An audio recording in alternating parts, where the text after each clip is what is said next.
Mates con Historia. Espero que estén muy bien. Le damos la bienvenida a los nuevos suscriptores. Gracias por los comentarios, gracias por la difusión. Mates con Historia no para de crecer, lo cual para mí es una gran alegría. Ya nos acercamos a los 5.000 suscriptores.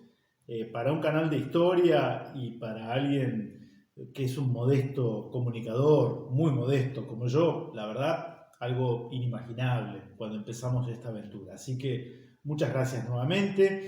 Quiero agradecerle al profesor Juan Pablo Bello, Juan Pablo Bello, a quien conocí cuando ambos estábamos en el Instituto Belgraniano. Yo luego me retiré en el Instituto Belgraniano de Rosario por obsequiarme muy atentamente su último libro. Fíjense qué título interesante: Islas de San Pedro, las mal llamadas Georgias del Sur.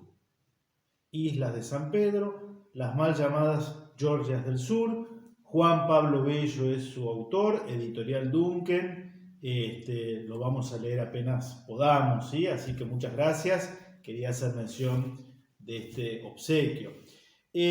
Hoy vamos a hablar del ejército argentino. Hoy es el día del ejército argentino, el 29 de mayo de 1810. En realidad, ese día, a poco de instalada la Junta de Mayo, se firma un decreto por el cual se reorganizan las milicias que ya existían, las milicias populares, podríamos decir. No hay que tener temor a esta categorización. Las milicias populares, ahora vamos a hablar un poquito de esto, que ya existían, se reorganizan. Por supuesto, el decreto del 29 de mayo no refiere a la expresión ejército argentino, que dicho sea de paso tiene un hermosísimo himno. Nuestro ejército tiene un muy lindo himno. Vamos a tratar de ver si podemos reproducirlo allí como telón de fondo. Se los recomiendo, si no, muy lindo himno del ejército argentino. Pero se toma como fecha de nacimiento del ejército argentino. Entonces, la idea del Mates con Historia de hoy es de las milicias populares a la formación del ejército argentino. Porque claro, nada nace ex nihilo, es decir, de la nada. Ese ejército se va a formar con algo ya preexistente. Vieron que en los últimos Mates con Historia vamos tratando de ir cerrando huequitos que nos quedaban de aquel periodo: la creación del Virreinato del Río de la Plata, 1776, el rol, digamos, lo de la instalación de la Junta de Gobierno, la importancia de los cabildos como institución de raigambre hispánica, ámbito en el cual nació la Revolución de Mayo de 1810, y hoy nos detenemos en lo del ejército argentino, es decir, el germen de lo que hoy es el ejército argentino. Hay que rastrearlo en aquellas milicias. ¿Qué eran estas milicias? Estos cuerpos militares que van a ir empezando a aparecer en el Virreinato del Río de la Plata. Estamos hablando de fines del siglo XVIII. Bueno, eran distintos cuerpos con autorización real, que son formados por ciertos contingentes, a veces de origen peninsular, origen español me refiero, europeo, pero ya a fines del siglo XVIII, comienzo del siglo XIX, ya hemos analizado mucho la situación de decadencia y prácticamente de desaparición del Imperio Español en esta altura de la historia. La gran mayoría de los integrantes de esas milicias va a ser criollos, ¿sí? Van a ser criollos. Y hay un momento que marca un antes y un después, como ustedes se podrán imaginar, que fueron las invasiones inglesas, ¿sí? 1806, 1807, y ahora vamos a leer partes del libro de Historia Argentina de José María Rosa, que para mí realmente es muy interesante lo que plantea Pepe Rosa, por lo que, les adelanto, la Constitución de estos cuerpos, de estas milicias populares, va a dar un gran sentido popular al ejército en su origen, lo cual va a tener implicancias políticas y además hay algo que no hay que perder de vista: el ejército argentino, si se va a componer de estas milicias que surgen en el fragor de la lucha contra las invasiones inglesas, el ejército argentino está marcado en su origen con un enemigo con nombre y apellido. Nació combatiendo a los ingleses. Esta es la realidad histórica. Histórica. Entonces, vamos a leer año después de la reconquista de Buenos Aires, protagonizada por Santiago de Liniers, y para hacer frente a lo que iba a ser la segunda invasión, la de 1807, Liniers tiene que organizar esos cuerpos. Porque podríamos decir que la reconquista que él consigue en 1806 fue casi un milagro. Casi un milagro. La segunda invasión, Inglaterra va a venir con 10.000 hombres. Por tanto, no hay que esperar otro milagro, ¿sí? Hay que tratar de hacerle menos trabajoso la obra a Dios al obrar milagros. ¿Y qué nos dice Pepe Rosa? Conforme a la ley de milicias, todos los vecinos y los extranjeros con más de 4 años de residencia o casados y con bienes en el país podían ser convocados a la milicia. Pero la disposición era letra muerta en el Río de la Plata, pues ni los patricios ni los urbanos, ya vamos a ir aclarando los términos, del comercio hacían alardes ni ejercicios dominicales.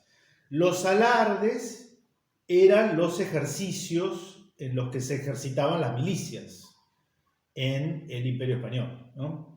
Para precisamente estar preparados ante una posible agresión, ¿no? Por tanto, empezó Liniers, ahora teniente general del virreinato, por proclamar el 5 de septiembre de 1806,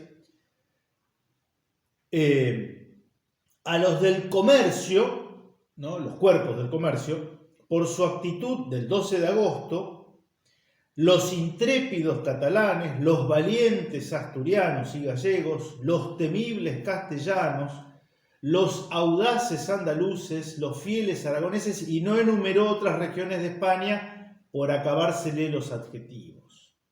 No solo era que fueran españoles de origen, sino que podían ser ya los hijos o nietos criollos de abuelos o padres españoles procedentes de estas regiones que acabo de enumerar, ¿no? El 9 los invitó a la plaza de la fortaleza en días y horas señalados. Los catalanes el 10, los vizcaínos y cántabros el 11, los gallegos y asturianos el 12, etc., ¿no? La orden prevenía, que ningún hombre en estado de llevar las armas entre 16 y 50 años podía dejar de concurrir bajo pena de ser tenido por sospechoso y anotado por incivismo. Es decir, Liniers plantea la militarización de la sociedad porteña, pero siendo Buenos Aires la capital del virreinato, se va a integrar a esas milicias, ya lo vamos a leer, a contingentes que van a venir de todos los pueblos del interior del virreinato. Ojo con eso, o sea, lo que está organizando son fuerzas militares para la defensa de la capital, en la que van a intervenir porteños, claramente, pero también provincianos. Esto hay que tenerlo presente, no estamos estudiando solo las milicias populares porteñas.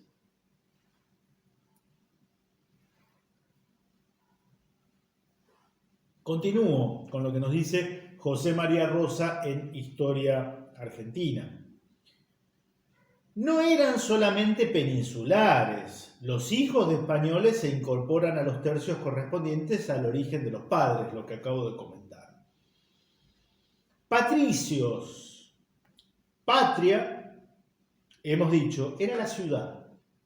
En esta época, cuando se referían a la patria, la alusión generalmente era a lo local.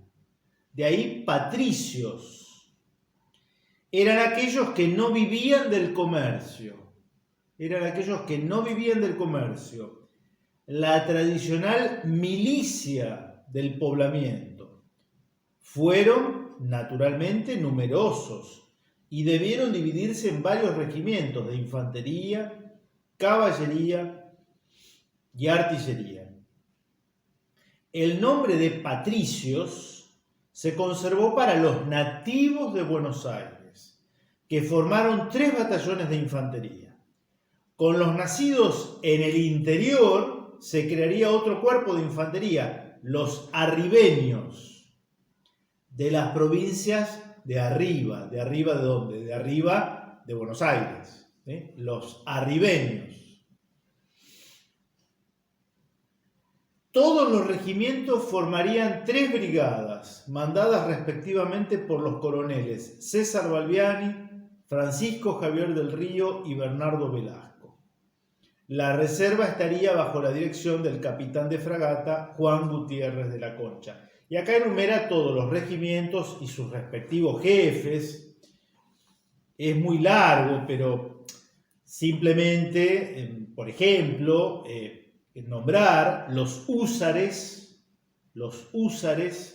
liderados por Juan Martín de Pueyrredón, que luego sería director del Estado, ¿no?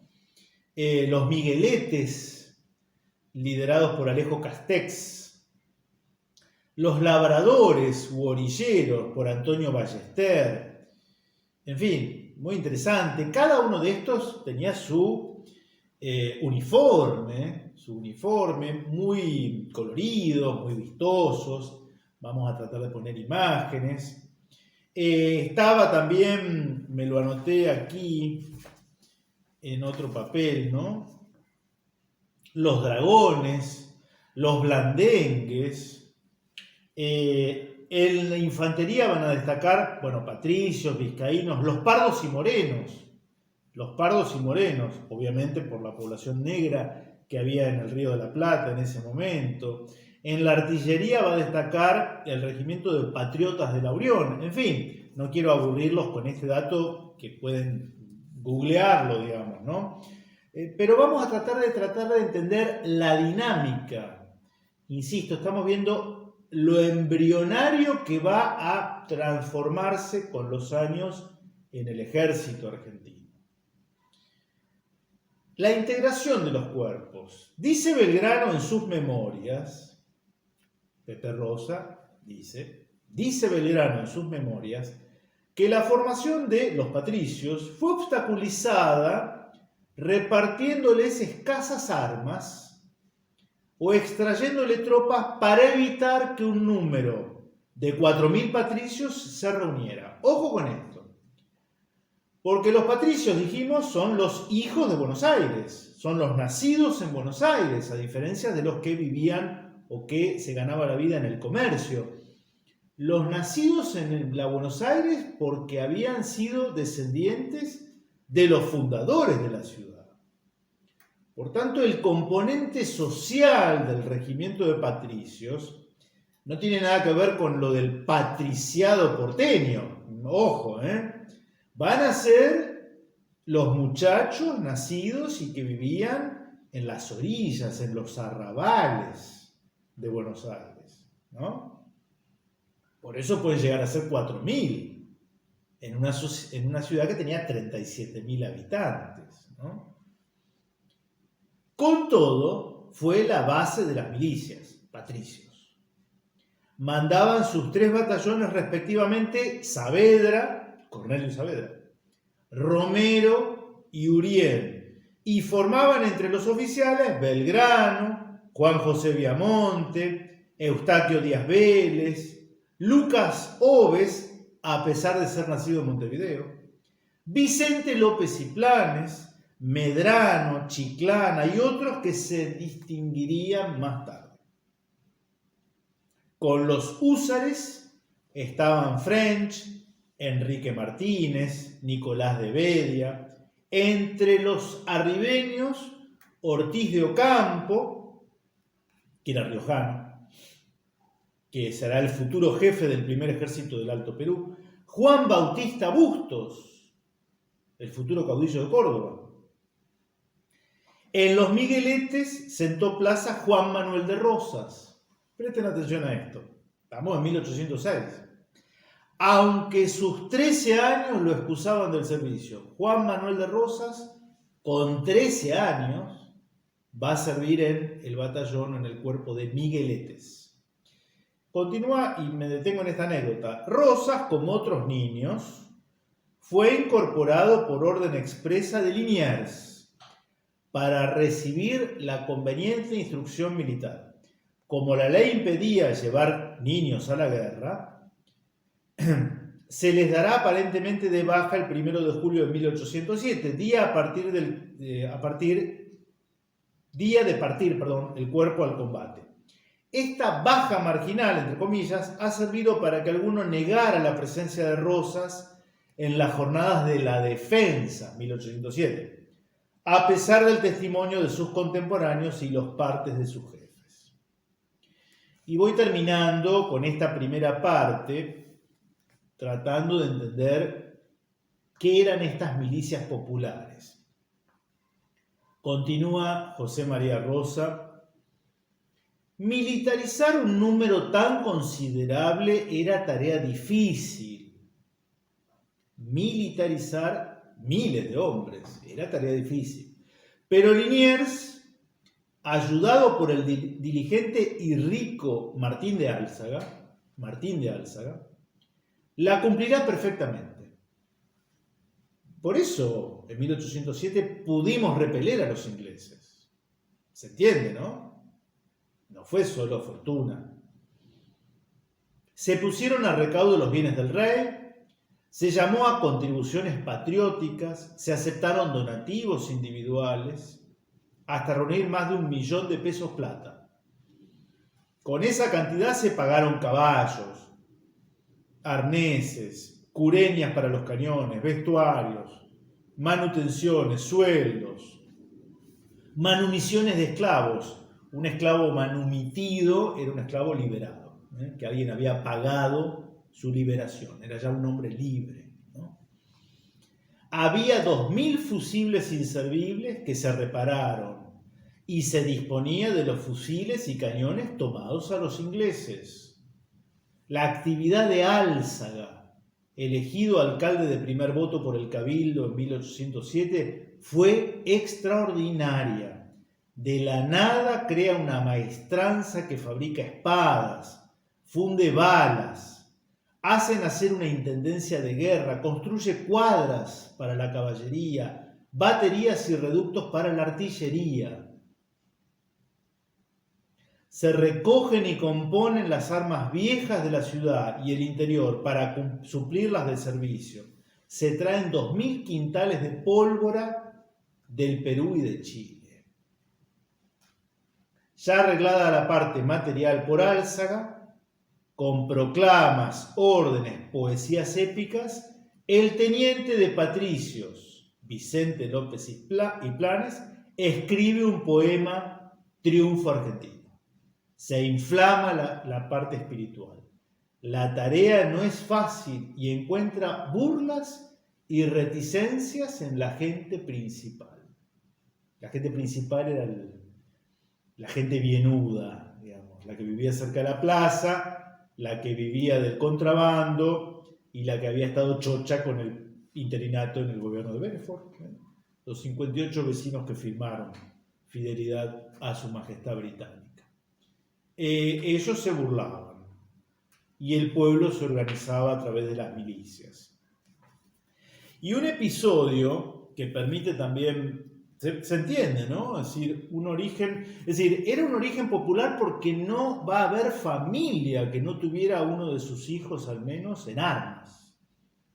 Entonces, claro, era una sociedad militarizada. Es cierto, para la contingencia, no estoy haciendo un elogio de una sociedad militarizada del estilo de Esparta, lo que estoy relatando y tratando de interpretar con algunas pinceladas un hecho histórico que es el origen del ejército argentino. Y también es cierto algo que José María Rosa dice en otra parte: estos cuerpos estas milicias eran populares y van a ser democráticas. Ustedes dicen, ¿democráticas? ¿Un cuerpo de ejército? Democráticas en el sentido de que van a elegir a sus jefes. Los soldados que las integran eligen a quienes los comandan. ¿Y los eligen en base a qué criterio? Bueno, muy sencillo. En base al arrojo, la capacidad y la valentía que han demostrado en combate. En base a ese criterio eligen a sus jefes.